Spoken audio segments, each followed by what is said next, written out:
Okay, let's talk about your baby. All right. Kiss My Aztec, opening night last night. What are your initial thoughts? What do you think so far? Well, I think we accomplished what we set out to do. We set out to do a very bawdy, raunchy, lowbrow, highbrow educational evening. How do you make the conquest fun and genocide? How do you make that accessible to people? So I thought it would be like if we go as crude and as fun as we can, and we sing about it. I think we got you. Yeah. Tony was telling me that you guys had a certain selection of music you chose for this movie. I mean, this play, to make it really kind of modern, like it's stuff that you guys listen to. Right. So it was like my mixtape of like what I listened to. So basically, we got merengue, salsa, cha-cha-cha, cumbia, hip hop, old school hip hop, and spoken word. And tell me about what's the play about, and what motivated you to make something like this?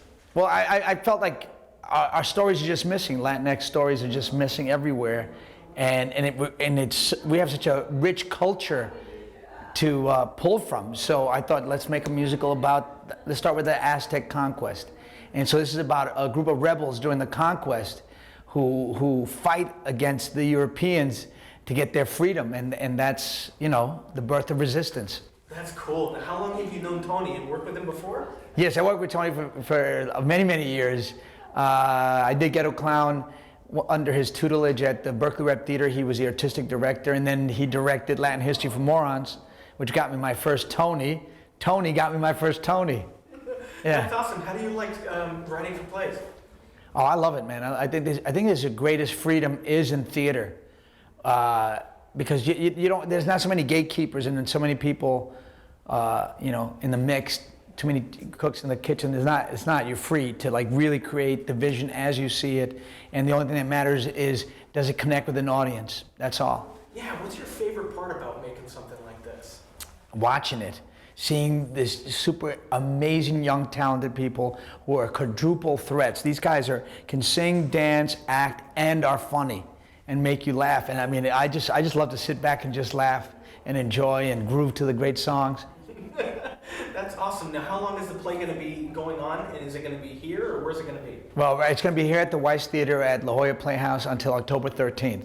That's awesome. Now, I was kind of joking with Tony a little bit. We're in Aztec Town. Yeah. SDSU, that's their mascot. Oh, yeah. So when I was told about this story, I'm like, oh man, San Diegans, we're going to love it. Yeah. Kind of connects with us a little bit. I mean, I don't know how we really tie that into the play, but that's cool. It's people to come see it because we're interested in that history too. That's amazing that you have the same icon, the Aztec, as the musical, but now you're going to learn about it, so you'll know what you're rooting for instead of just, I guess. Yeah, what did you explore in this play that has not been explored before? Well, I mean, you don't really see a lot of movies or TV shows or plays about the Aztec conquest and how the conquistadors came here, enslaved the people, made them mine for gold. There was a huge genocide, and the few people that survived became sort of the Mexican people. That was the birth of Mexico.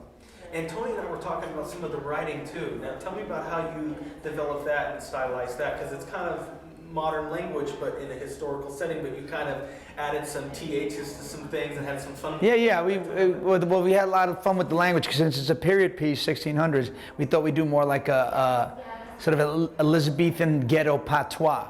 So it's basically sort of, Shakespearean, canst thou telleth me, and then it goes into ghetto slang, and then, you have, kiss my mum, So it's got a lot of mixes like that. So we still stay period, but it's still fun in modern day terms.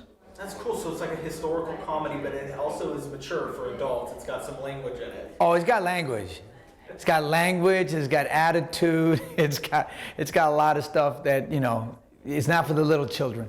Tony was also telling me that it's really going to connect with what we're going on in our world right now, in our country, or what people are going through socially. And explain some of that to me, like some of the themes or some of the things that you got going on here that kind of connects with us. Yeah, well, we're going through some interesting times politically and as a country. And I think this taps into a lot of that, like what was going on back then in terms of sort of authoritarian government takeover and the resistance, and people fighting for their freedom, and fighting for what they believe in. And I think we're in similar times. Yeah. And what would you like your audience, the main message that you have for them, or something that they'll take with them? I think what I want them to walk away with is, first of all, knowing that Latin culture is hot, that it's fun, and that this music is killer.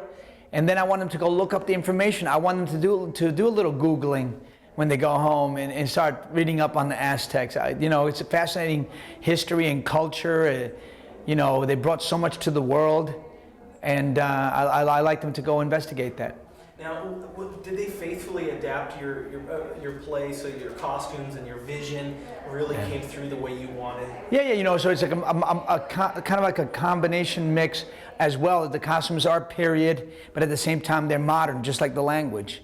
So you have that, and then it's a beautiful set. It looks like an Aztec ghettoized world, so it's a combination of modern and ancient in sets, costumes, and language. That's cool. Now, how do you like doing this compared to film? Oh, it's different. I mean, the results are right there in your face. You don't have to wait months and years to see it's right there. The audience is either laughing or they're not. They're with you or they're not, and it's addictive and adrenalizing. Did you get to sit with the audience last night?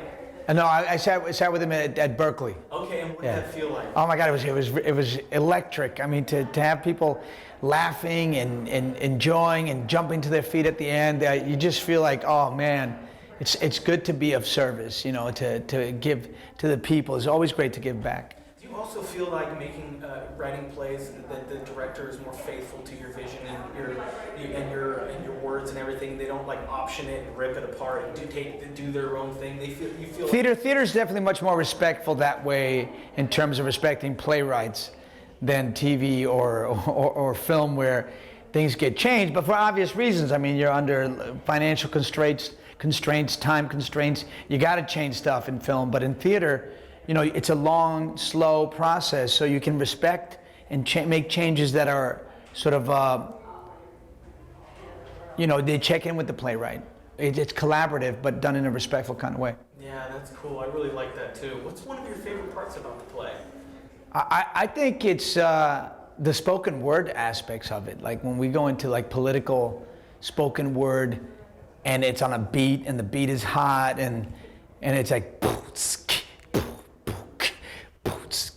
and they do it, and it's just powerful. Wait, you got to see it. You have to see it. I'm not in it. You got to see the real performers. That's outstanding. Is there anything else that you'd like to share that we didn't get to talk about your play, or any way that you want to promote it any further? I'm happy to help you with that.